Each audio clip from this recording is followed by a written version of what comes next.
DILG iimbestigahan ang anti-drug war ng otoridad mula 2016 para makumpirma ang malawakang sabwatan. Yan ang ulat ni Ryan Lesiges. Naniniwala ang Department of Interior and Local Government o DILG, NAPOLCOM at Department of Justice na may grand conspiracy o malaking sabwatan sa hanay ng pambansang pulisya para itago ang isang negosyong kriminal sa loob ng institusyon na may kinalaman sa iligal na droga. Sabi ni DILG Secretary John Vic Rimulya, wala silang palulusutin sa mga nasasangkot na pulis sa kasong administratibo. Tiwala naman ang DOJ na matibay ang kaso laban sa 30 pulis, kabilang ang 2 general dahil sa planting of evidence at mishandling ng isang high-profile case kaugnay sa pagkakasamsam ng mahigit 900 kilo ng shabu na nagkakahalaga ng 6.7 billion pesos sa Tondo, Maynila noong Oktubre 2022.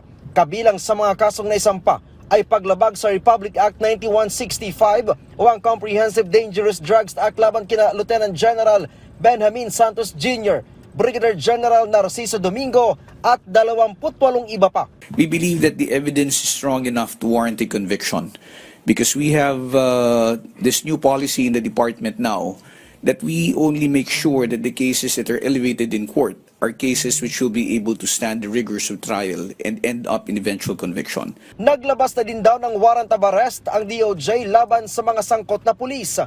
What we have done now for the first time is to show conclusively that a criminal enterprise involving the selling, the arrest, the storage, the intent to distribute, and the intent to cover up all in one day nangyari. So it shows, that's why I said a grand conspiracy of a criminal enterprise. We may be initiating the criminal cases in due time, and that would be initiated soon.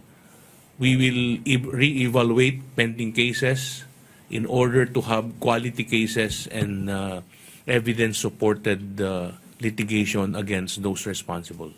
Sabi ng DOJ, nabigo ang mga opisyal na magsagawa ng legal na pag-aresto sa isang pulis na sinasabing sangkot sa drug trade at isa pang individual na inaakusahan ng drug trafficking.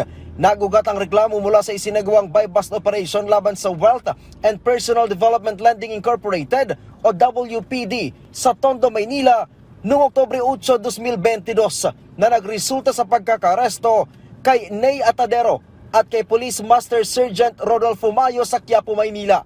Si Mayo ay miyembro ng PNP Drug Enforcement Group at isa sa mga respondent ay naaresto sa isinagawang hot pursuit operation sa Quezon Bridge sa Quiapo, Maynila.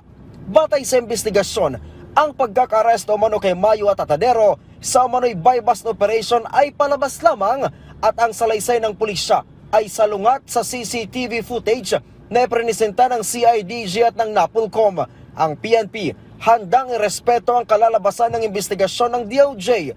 Sabi ni PNP spokesperson at Region 3 Regional Director Police Brigadier General Jean Fajardo, mula sa 30 kinasuhan, 2 na dito ang compulsory retired, 1 ang nagbitiw sa pwesto at 3 ang optionally retired. 2 naman ang na-dismiss na sa serbisyo habang 22 naman ang aktibo pa sa serbisyo. Ipinag-utos na rin daw ni PNP Chief Police General Romel Francisco Marbil na isa ilalim sa restrictive custody ang mga ito. As to the reward system po, sinagot na po natin before yan, hindi po yan norms ng PNP na magbigay po ng rewards para magpapatay o patayin ang sino man po. May mga insidente po tayo na during legitimate police operation may mga namatay at huwag din natin kalimutan po, may mga pulis din po tayong nagbuwis ng buhay. Sa ngayon, plano ng DILG na mag-backtrack ng kanilang investigasyon mula 2016 laban sa mga pulis